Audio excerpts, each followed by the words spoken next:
ging met mijn moeder treinen en toen zag ik 2 wilde paarden, een bruine en een witte en dat vond ik heel erg leuk. En ik heb met Snine gespeeld en dat was heel erg leuk.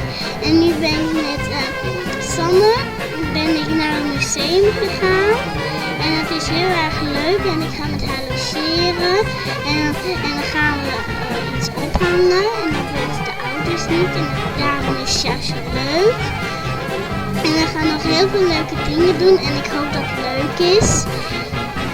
En ik heb een gebroken arm, maar dat is niet in de vakantie gebeurd. Het is wel heel erg leuk.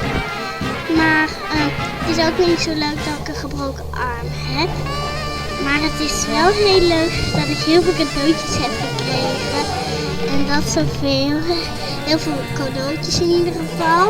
En het is leuk dat ik hier ben.